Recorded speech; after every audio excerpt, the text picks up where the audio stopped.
പോകുന്നത് grill chicken ആണ്. Cooking tough ആണെന്ന് പറയുന്നത് കിച്ചണിക്ക് കയറാതെ കാണുന്നത് എനിക്ക് പറ്റൂല.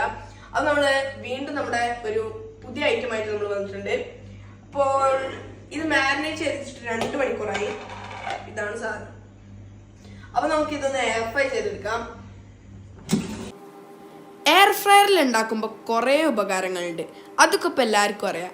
പക്ഷെ എന്നെ ഏറ്റവും കൂടുതൽ അട്രാക്ട് ചെയ്തത് എന്താണെന്ന് വെച്ചാൽ പാത്രം കഴുകാനൊന്നും അധികം ഉണ്ടാവില്ല. നമ്മൾ ഇതിൽ 15 മിനിറ്റ്സ് ആണ് സെറ്റ് ചെയ്തിട്ടുണ്ടായിരുന്നത്. അപ്പൊ 15 മിനിറ്റ്സ് കഴിഞ്ഞപ്പോ ബെല്ലടിച്ചിട്ടുണ്ട്. അപ്പൊ നമുക്ക് ഇതൊന്ന് തുറന്ന് ഇതിന്റെ അവസ്ഥ എന്താ നമുക്ക് നോക്കാം. ഈ സൈഡ് നല്ലോണം വന്നിട്ടുണ്ട്. നമുക്കിത് ഫ്ലിപ്പ് ചെയ്ത് കൊടുക്കാം.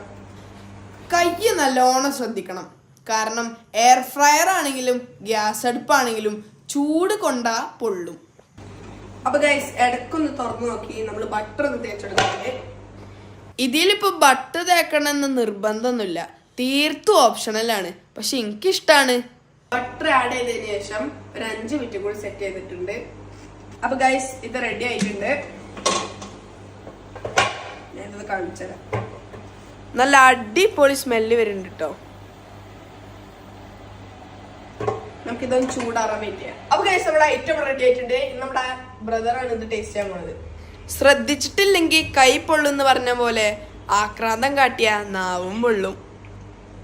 നല്ല ടെൻഡറും ജ്യൂസും ആയിട്ടുള്ള ചിക്കൻ, ടേസ്റ്റിന്റെ കാര്യത്തിൽ ഒരു കോംപ്രമൈസും ഇല്ല.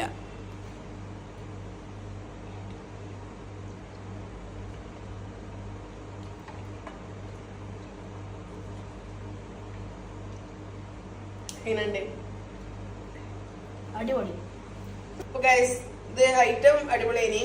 പക്ഷെ എയർ ഫ്രയറിൽ നമ്മൾ ഉണ്ടാക്കുമ്പോ സാധാരണ ഇടനേക്കാട്ടി എരി കുറച്ചിടുക. കാരണം എണ്ണയിലൊന്നും ഇത് എരി പോകാനില്ലാത്തോണ്ട് ആ ഉള്ള എരിയൊക്കെ ഇതുമ്പോ ഉണ്ടാവും. കുറച്ച് സ്പൈസി ഇനി അല്ലാതെ ഒരു പ്രോബ്ലം ഇല്ല. അപ്പൊ ഇത് ഒരാള് ഇവിടെ എരി മാറാൻ വേണ്ടി വയൽ ഐസ് വെച്ച് നടക്കാണ്. മറിയാ